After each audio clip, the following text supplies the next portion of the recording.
At the risk of breaking rules about separation of church and state, I bid you a happy 4th of July weekend. As we've been journeying through Luke's gospel this summer, we've seen a narrative that shows Jesus confronting the established religious authorities. He challenges the practices that conflict with God's dream for the world, where divisions are removed and God's love is for and with everyone. Jesus is the one who will overturn the status quo, allowing the lowly to be raised up and the powerful brought down. When you stop and think about it, we see some of these same elements in the Declaration of Independence. It's about breaking away from things that had been. The founding fathers were overturning the status quo, imagining a new way forward, declaring boldly, "We hold these truths to be self-evident, that all men are created equal, that they are endowed by their Creator with certain unalienable rights, that among these are life, liberty, and the pursuit of happiness." Now, we have to admit that there are some sticking points in this Declaration statement of 1776. The exclusion of women can't be too surprising considering the highly patriarchal structure of that time. Yet more troubling is the reality of slavery that existed. These enslaved people were not seen as being created equal or as being endowed with unalienable rights. So I've come to understand why the 4th of July may not be the perfect celebration of liberty for our African American brothers and sisters. Yet when I looked at Facebook earlier this week, it brought a smile to my face when I saw a now viral video of Star Swains, a beautiful black woman standing in the Lincoln Memorial spontaneously singing the Star-Spangled Banner. A song that didn't apply to the people of her race or place when it was written, yet in the shadow of the Emancipation Proclamation some 90 years later, these words could begin to be claimed more fully. Even so, we know that cultural change doesn't come with the flick of a pen on a declaration or proclamation. It comes over time through relationships, through connections. Yet as we try to connect to our own history, for most of us, it's hard to relate to the customs and contexts of our forefathers. Well, that is until now.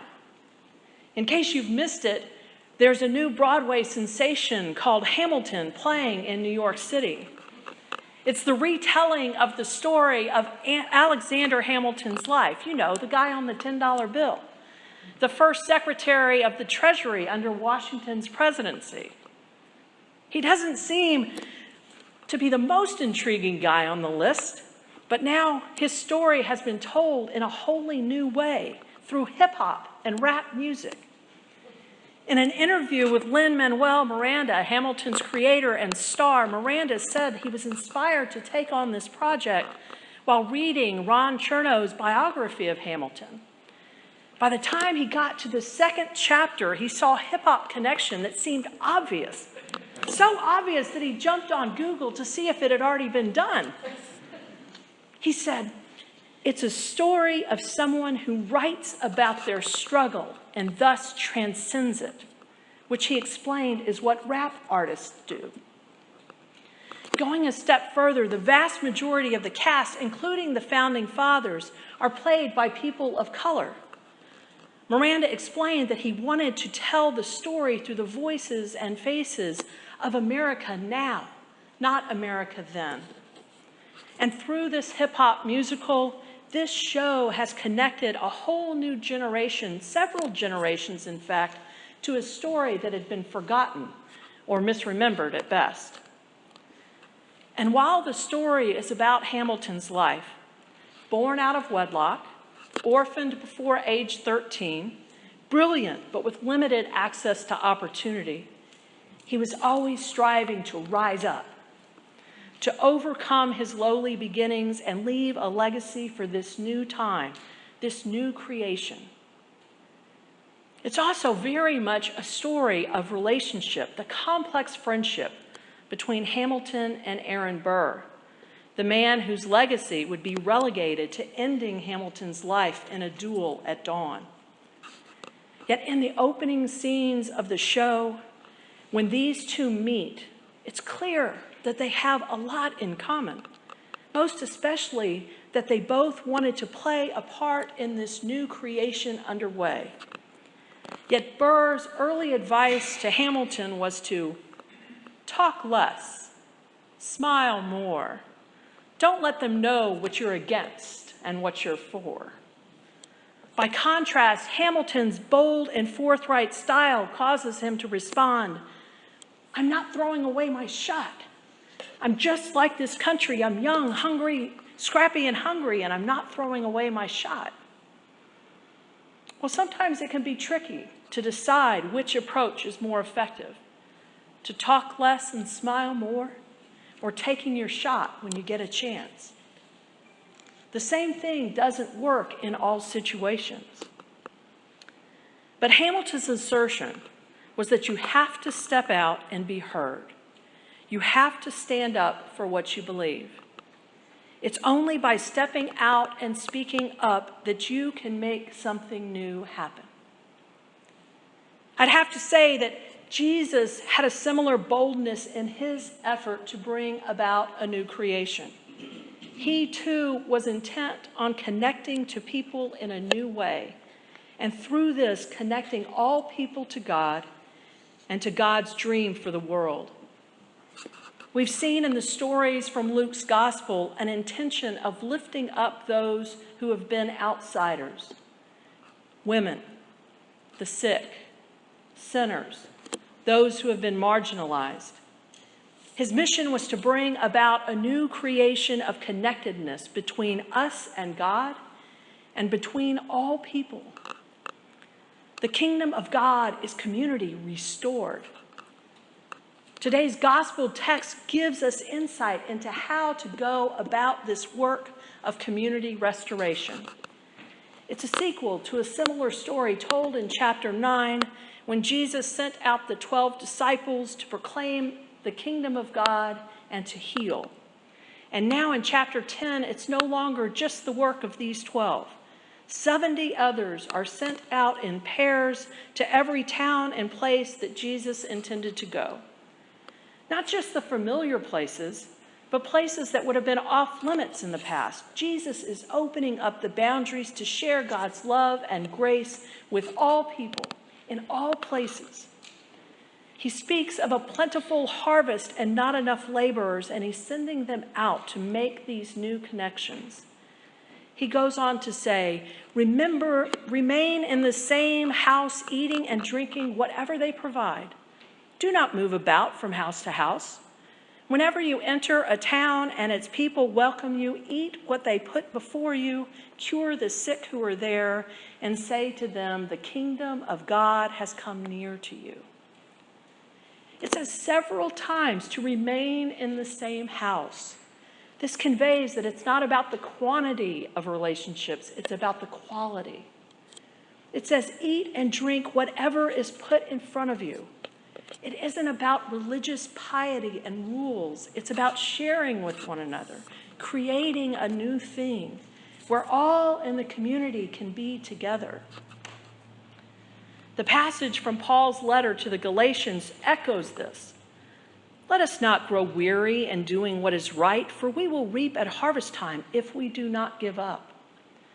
So then, whenever we have an opportunity, let us work for the good of all. For neither circumcision nor uncircumcision is anything, but a new creation is everything. Those things like circumcision, a mark of division, were being neutralized. Relationships matter above all else as we work for the good of all people. This is the kingdom of God that we strive for, the legacy we hope for. The story of Hamilton ends with the infamous duel with Aaron Burr. As Hamilton is felled by the bullet and his life is fading, he wonders, what is legacy? It's planting seeds in a garden you never get to see. America, you great unfinished symphony you sent for me. You let me make a difference, a place where even orphan immigrants can leave their fingerprints and rise up. And as for Burr, he is left with regret. Now I'm the villain in your history. I was too young and blind to see. I should have known.